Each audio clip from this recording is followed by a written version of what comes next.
Hoy hablaremos sobre el profeta menor Nahum. Su nombre proviene del hebreo, Nahum, que significa lleno de consolación. Nahum fue de la ciudad de El-Cos, aunque los estudiosos no saben la existencia precisa de esta ciudad perdida en el tiempo, tampoco se sabe mucho acerca de Nahum. En el libro de Nahum vemos la destrucción total de Nínive, la capital de Asiria. Ya hemos visto que en el libro del profeta Jonás, Dios se había arrepentido de destruirla. Estos lograron el perdón por su arrepentimiento, aunque durante poco tiempo, ya que volvieron a hacer lo malo delante de los ojos de Dios. Volvieron a ser un pueblo lleno de maldad, de idolatría, de corrupción, un pueblo altivo y arrogante. Nahum anunció el juicio sobre Nínive 150 años después de que Jonás hubiera proclamado su destrucción. También profetizó en tiempo de la invasión del rey Sennacherib. Este rey invadió a Israel en la época del profeta Isaías, permitiendo pasar con regularidad a la tierra de Judá. El rey de Asiria de aquel entonces, Sennacherib, reinó en la época entre el 705 y el 681 a.C., hijo y sucesor del rey Sargón II. Fue quien perpetró ataques militares y saqueos a las tierras de Elam, Urartu, Egipto y Babilonia. También invadió a Israel y quiso tomar a Judá por completo, pues ya todas las ciudades fortificadas estaban tomadas y la única que faltaba era la capital, Jerusalén. El rey Ezequías, el rey de Judá para aquel momento, estaba en la ciudad de Laquis, una ciudad importante de Judá que se encontraba a 48 kilómetros aproximadamente al sudoeste de Jerusalén. Ezequías, obligado por la desesperación y la agonía de dichas invasiones, sucumbió a los mandatos del rey asirio, y asedió todos los tesoros del templo de Dios que él mismo había construido. Pero su espíritu valiente y soldado de Dios no cedió por completo a los deseos de Sennacherib.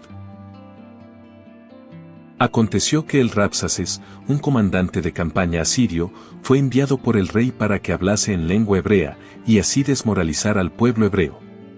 Empezó a decir a gran voz, que en quién iban a confiar. Si en Egipto, pues Egipto estaba tomado por ellos, o en su Dios, pues ellos habían destruido a Samaria, quienes adoraban el mismo Dios.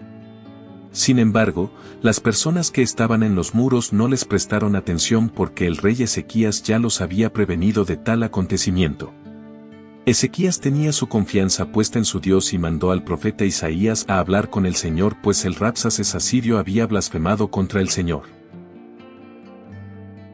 Antes de continuar, nos gustaría invitarte a visitar nuestra página oficial, Orígenes 88. Puedes encontrar el enlace en la descripción de este video o buscarnos directamente en tu navegador. Allí encontrarás gran cantidad de estudios bíblicos e históricos relacionados con la Biblia. Continuamos. Así pues, Dios puso en el Rabsaces un espíritu de rumor, haciéndolo partir de inmediato de Jerusalén y volviendo a su tierra. Para causar desesperación en el rey Ezequías, mandó una carta haciendo alarde de su poder, diciendo que su Dios no los iba a salvar, así como no salvó a las ciudades ya destruidas. Mas Ezequías, poniendo su confianza en su Dios, oró humillado delante de su presencia, exaltándolo, para que lo librara de aquel rey malvado que blasfemaba el nombre de Dios. Y aconteció que aquella misma noche, el ángel de Dios exterminó a una gran cantidad de soldados, haciendo huir a Sennacherib a Nínive. Después de estos acontecimientos, la situación de Asiria se fue deteriorando. Aunque hubo momentos en que parecía que su dominación de todo el mundo iba a ser inminente, no contaban con la gran destrucción de su imperio. Cuando Sennacherib murió a causa de la traición de su hijo mayor, quien lo mató mientras adoraba en el templo de su dios Nisroch en el 681 a.C., fue sucedido por su hijo menor, Asarjatón. Este quedó como heredero al trono en la época del 681 al 689, cuando empezó una gran guerra civil entre sus hermanos y él. Con este nuevo rey, Asiria se convirtió aún más en una gran potencia económica, política y social. Debido a sus conquistas de otras ciudades tuvo el mayor avance en el arte, arquitectura, medicina, astronomía, literatura y matemáticas.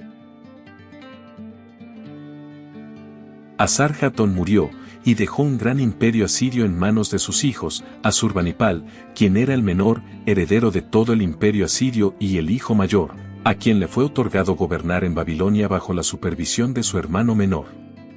Aconteció que las diferencias entre hermanos fueron creciendo con el pasar de los años, pues Asurbanipal era hostil con la manera de gobernar de su hermano, Chamaschumukin, a quien supervisaba constantemente.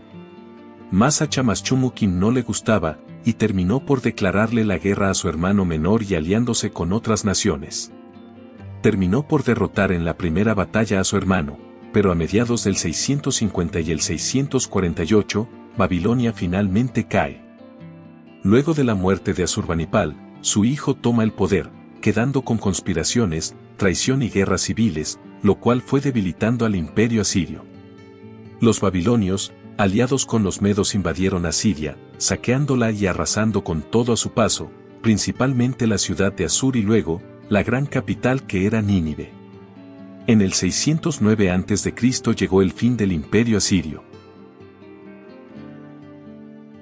El libro de Nahum profetiza sobre la destrucción total del gran imperio asirio, junto a su famosa capital, la ciudad de Nínive.